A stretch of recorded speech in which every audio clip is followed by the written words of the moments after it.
नमस्कार, आप देख रहे हैं विकी न्यूज। आपके साथ मैं हूं अमित तिवारी। दिल्ली चुनाव में बड़ा उलटफेर, पलटी बाजी। आपके खेमे में थोड़ी सी खुशी आ चुकी है वापस। क्यों आई है? आम आदमी पार्टी के कार्यकर्ताओं के चेहरे पर रौनक एक बार फिर से बताऊंगा। क्या ऐसा एक बड़ा उलटफेर हुआ है, पलटी हुई बाजी नजर आ रही है। लेकिन दिल्ली के चुनाव में इस बार वाकई में बड़ा खेला हुआ है। ये बड़ा खेला किस तौर पर हुआ है और आम आदमी पार्टी के कार्यकर्ता थोड़े से क्यों अब खुश नजर आने लगे, तो आपको बता दूं कि कालका जी सीट से बड़ी खबर है, रमेश बिदूड़ी चुनाव हार गए हैं। यानी पार्टी ने एक बार कम बैक इस तौर पर जरूर कर लिया है कि मुख्यमंत्री आतिशी जो है पार्टी की प्रतिष्ठा बचाने में कामयाब हो गई है। ये इस वक्त का बड़ा अपडेट है।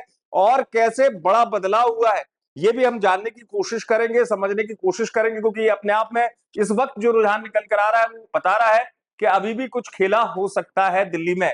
हालांकि जो परिणाम है वो स्पष्ट है कि बीजेपी की वापसी 27 साल बाद इस बात को याद रखिएगा जो मैं कह रहा हूं, एक अपने आप में बड़ा उलटफेर है दिल्ली की राजनीति में। 27 साल बाद अगर बीजेपी वापसी की तरफ मुड़ चुकी है तो आप सोचिए कि इस बार कितना बड़ा उलटफेर दिल्ली चुनाव में हुआ है। लेकिन हाँ, इस वक्त का एक और बड़ा अपडेट, मनीष सिसोदिया हार के बाद बुरी तरह भावुक नजर आए, या कह सकते हैं कि टूटे टूटे नजर आए हैं। मनीष सिसोदिया चुनाव हार चुके हैं। इस वक्त का एक और बड़ा अपडेट, और अरविंद केजरीवाल, उनके लिए अपने आप में सोचने वाली बात है, क्योंकि ये अपने आप में चुनाव जिस तरीके से बदला है दिल्ली का, और इस चुनाव में जो कुछ अभी निकल कर आ रहा है, हाँ कुछ सीटों के अभी और जल्दी जल्दी हम आपको बताएंगे कहां कहां के परिणाम घोषित हो चुके हैं। सुनील राउत मेरे साथ जुड़ चुके हैं, वीकी न्यूज के एडिटर इन चीफ। सुनील, सबसे बड़ी बात मैं कह रहा हूँ शुरुआत में, वो जो लड्डू बीजेपी के खेमे बट रहे थे, अब थोड़ी सी राहत है, क्योंकि अगर आतिशी अपनी सीट पर जाने में कामयाब हो जाती है, ये अपने आप में थोड़ा सा कार्यकर्ताओं के मोरल के तौर पर एक थोड़ा सा उलटफेर है। नहीं नहीं, बिल्कुल निश्चित अमित, क्योंकि जिस तरह से देखिए, पूर्व मुख्यमंत्री अरविंद केजरीवाल चुनाव हार जाते हैं, डिप्टी सीएम मनीष सिसोदिया चुनाव हार जाते हैं। अगर आतिशी चुनाव हार जाती तो मतलब तो सब कुछ खत्म। लेकिन आतिशी कम से कम चुनाव जीत गई, कुछ तो लाज बचा ली। हाँ, तो इसीलिए थोड़ा सा कार्यकर्ताओं में है कि चलो भाई, मैंने वही कहा कि ये वापसी थोड़ी सी हाँ कार्यकर्ताओं के चेहरे पे मुस्कान इसलिए आई बिल्कुल। कि आप सोचिए, अगर पार्टी के तमाम बड़े लीडर, हम्म बिल्कुल जिनके जिनके चेहरे पर पार्टी, सबसे बड़ा उदाहरण तो अरविंद केजरीवाल है, अगर वो स्वयं ही हार के मोड़ पर खड़े हो जाएं तो आप सोचिए मोरल कहां जाएगा कार्यकर्ताओं का। नहीं, इसके पीछे वजह भी है। आप देख सकते हैं कि लगातार इस तरह की महाराष्ट्र में बड़े पत्रकार है, एक संपादक है सामना के, और राजनेता यूबीटी, शिवसेना यूबीटी के बड़े नेता संजय राउत, उनकी ओर से बयान आ गया और उन्होंने कहा कि ये हार नहीं होती अगर कांग्रेस और आम आदमी साथ में लड़ लेते हैं। हाँ। तो अगर मगर किंतु परंतु, लेकिन ये तो सब इस पर चर्चाएं होती रहेगी। लेकिन वाकई ये बात भी है कि कांग्रेस ने डेंट किया है।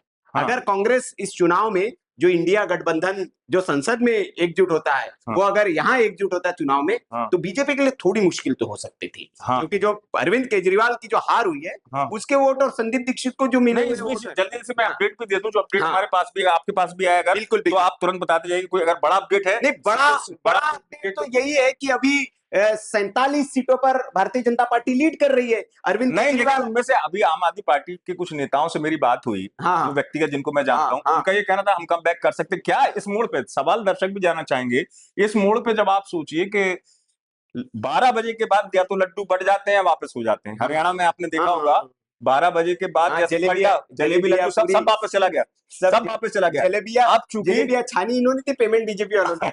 अब चूंकि मध्याह्न हो चुका है, इस स्थिति में सुनील राउत, आपका अनुभव क्या कह रहा है? 47 कम बैक की चांसेस हैं? नहीं, कम बैक के कोई चांसेस नहीं है। आम आदमी पार्टी वाले इस लिहाज से कह सकते हो कि कल जिस तरह का ड्रामा हुआ कि 15 करोड़ रुपए भैया फोन आ रहे हैं, तो हो सकता है ये सोच रहे कि फोन उल्टा उधर करते हम। तो ये इस स्थिति में सोच रहे हो आम आदमी पार्टी वाले कि कुछ कम बैक करा ले। लेकिन अब कोई संभावना ही नहीं है, क्योंकि जिस तरह से आम आदमी और बड़े बड़े नेता, आप देखिए सोमनाथ भारती, वो तो लगातार चुनाव हार ही रहे, तो इस बार भी हार गए विधानसभा में। नहीं, लेकिन इतने बड़े चेहरे हार जाएंगे? हाँ, आप सोचिए कि किसी ने सोचा होगा कि अरविंद केजरीवाल, मनीष सिसोदिया, ये अपने आप में एक निजी चैनल पे मैं देख रहा था, और इतना मतलब जिसे कहेंगे, कहने को वो अभिनेता है, और बड़ा मासूम रिएक्शन दिया उन्होंने।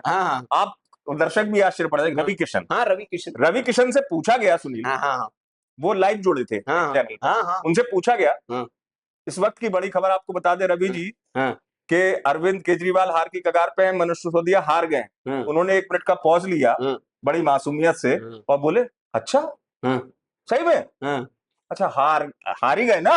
बड़ी मासूमियत से उन्होंने जवाब दिया रवि किशन ने। हाँ। तो मतलब बीजेपी को भी, शायद बीजेपी का भी गणित में ये फ्रेम नहीं होगा, भले बीजेपी इतना जीत रही है कि अरविंद केजरीवाल भी इसमें। नहीं, बेसिकली मैं आपको बता दूं, अमित दर्शकों को भी बता दूं कि भारतीय जनता पार्टी की इस बार की जो स्ट्रेटेजी थी, बहुत आक्रामक मोड में वो चुनावी मैदान में उतरे थे। और जिस तरह से प्रवेश साहिब सिंह वर्मा को उतारने का फैसला हो, या फिर कालका जी से रमेश विदुड़ी को उतारने का फैसला हो, या फिर मनीष सिसोदिया के खिलाफ जिस जमीनी स्तर के नेताओं को उतारा गया, तो चक्रव्यूह भारतीय जनता पार्टी ने रचा था। और सबसे बड़ी भूमिका इसमें, एक अलग से वीडियो भी हमारा इस पर आएगा, कि राष्ट्रीय स्वयंसेवक संघ की बड़ी भूमिका है भारतीय जनता पार्टी से। भारतीय जनता पार्टी तो वही 27 साल से वनवास में थी, लगातार कोशिशें कर रही थी, उसने अलग अलग तरह के प्रयोग किए, किरण बेदी और न जाने क्या क्या नए नए प्रयोग करके, नहीं, सफलता नहीं मिली उनको। एक दौर में सफलता मिली थी। मैं इसलिए 27 साल का आपको कह रहा था। हाँ। कि 27 साल बाद बीजेपी का आना दिल्ली में अपने आप में बहुत बड़े गैप के बाद वापसी है। 27 साल बहुत बड़ा अंतर होता है। हर्षवर्धन को उन्होंने गायब कर दिया परिदृश्य। डॉक्टर हर्षवर्धन दिल्ली में एक समय बीजेपी के चेहरा हुआ करते थे, सेंट्रल मिनिस्टर भी। रणनीति आप जो कह रहे हैं बहुत बदली है जी, और उसमें नए नए चेहरे लाए गए। और उसमें आप सोचिए, कपिल मिश्रा भी आम आदमी के चेहरे को, पार्टी के चेहरे को लाकर आम आदमी पार्टी पे अटैक करना, ये भी बीजेपी की रणनीति। कपिल शर्मा और ये बात का विषय चर्चा का। हाँ। लेकिन जो मेरी दिल्ली के वोटर्स की समझ है, या जितना मैं जाता हूं या जानता हूं, ये पीएम मोदी का एक दांव बहुत बड़ा काम किया। वो लोगों के घर में कर गया, दिमाग में घर। शीश महल जो ये शब्द चला है ना, बिल्कुल ये इसलिए चला कि क्या होता है कि किसी भी एक राजनेता या जननायक की छवि होती है, किसी की छवि होती है आम मैन, कॉमन मैन, यानी अरविंद केजरीवाल, स्लीपर वाले नेता, किसी की, हाँ, 200 रुपए की शर्ट, हाँ, और किसी की छवि शिवराज जैसी होती है, हाँ, कि नहीं भाई पैदल पैदल चलने वाले भैया, है ना। हाँ। तो उस छवि को शायद पीएम मोदी ने ब्रेक कर दिया, डेंट किया, डेंट है ना, ब्रेक ही कर दिया, एक तरीके ब्रेक। इसलिए मैं कह रहा हूँ, डेंट होता तो मान लीजिए अरविंद केजरीवाल जीत भी जाता। लेकिन यहाँ तो खुद अरविंद केजरीवाल इस राय में 1.5 करोड़ का तो टॉयलेट ही लगा लिए। तो वो एक मैसेज चला गया जनता के मन में, कॉमन मैन। अब आप अभी भी देखिए, आम आदमी पार्टी जहां जहां अच्छा कर रही है, उनके यंग फेस अच्छा कर रहे हैं, जो बची है लाली।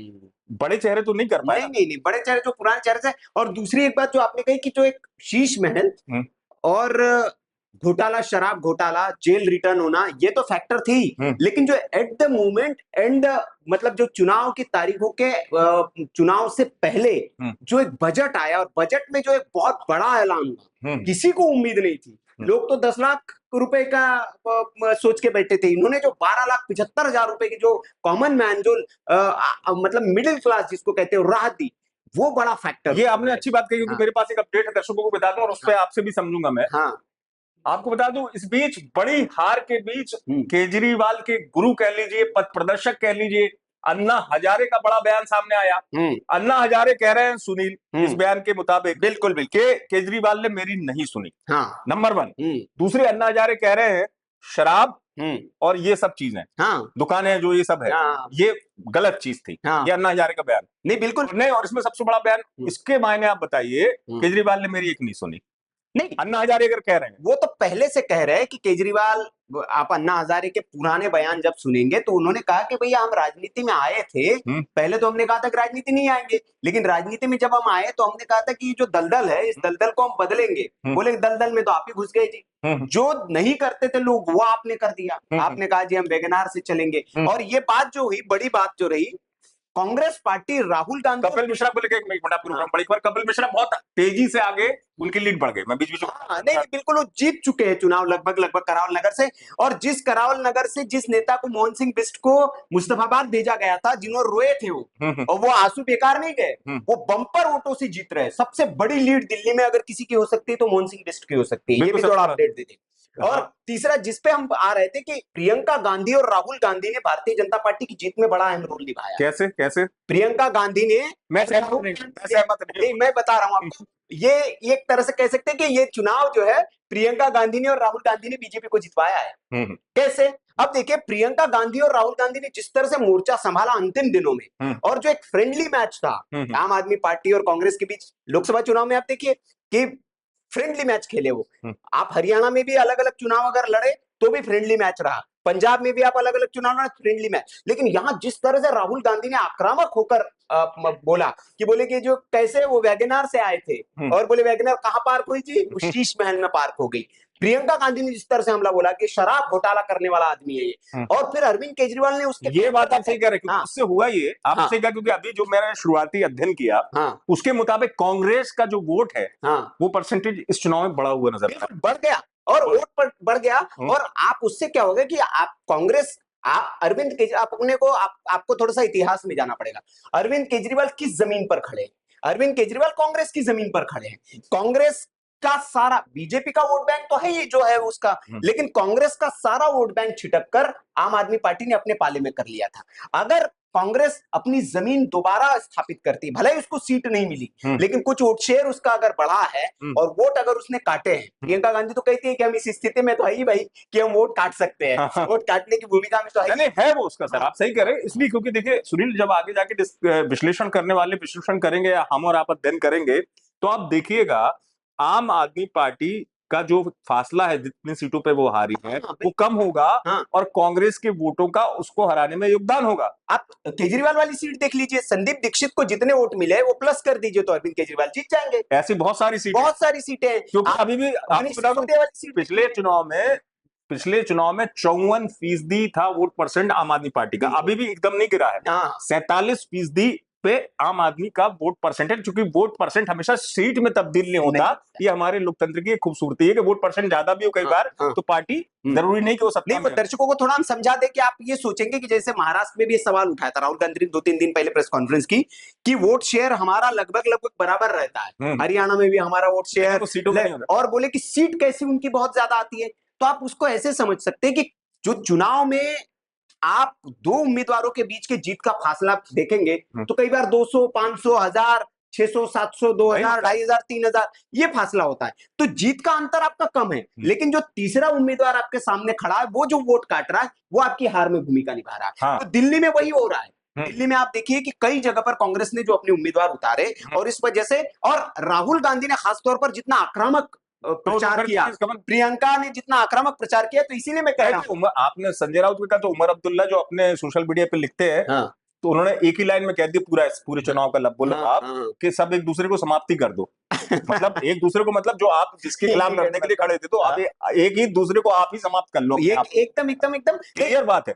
उमर अब्दुल्ला जो है वो लगातार जो है नरेंद्र मोदी की बजट के लिए तो सौरभ भारद्वाज पीछे चल रहे हैं इस वक्त की बड़ी खबर। तो सौरभ भारद्वाज लगातार जाएंगे, लगभग जी के जितने कद्दावर लोग थे जो फ्रंट फुट पर आम आदमी पार्टी के आकर जो मोर्चा संभालते थे, सबकी नैया डूब रही है। आतिशी ने जैसे तैसे लाज बचा ली, क्योंकि वो अपना बड़ा संकट हो जाता है कि सीएम अगर हार जाए। आतिशी के जीत की वजह में बहुत बड़ा योगदान रमेश बिदुड़ी का है। रमेश बिदुड़ी का बड़बोलापन कह लीजिए आप, रमेश बिदुड़ी ने जिस तरह के बयानबाजी की, तो एक थोड़ी सी इन्होंने रोए वोए और रोना धोना किया आतिशी ने वहां पर। तो ये जो महिला वोटर हमेशा जब सेंसिटिव महिला वोटर के सामने आते हैं, तो सहानुभूति की वजह से आतिशी अपनी लाज बचाने में कामयाब रही।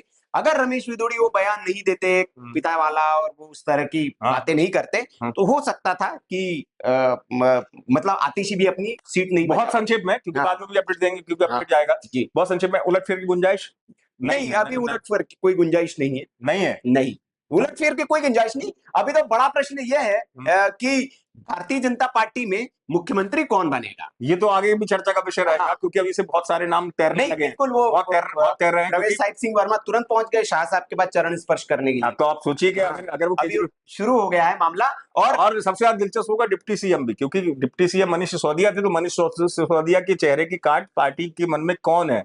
क्या वो कपिल मिश्रा हो सकते हैं, एक फायर ब्रांड टाइप का नेता आम आदमी पार्टी से? ये अपने आप में बहुत दिलचस्प होगी चीज देखेंगे। लेकिन आप देखते रहे वीक न्यूज, फिर आपको एक अपडेट देंगे। लेकिन हाँ, एक बड़ा बाजी जो है, ये बड़ा दिलचस्प खेल हो गया है। देखते रहे वीक न्यूज। नमस्कार। वीके न्यूज, राष्ट्र के नाम।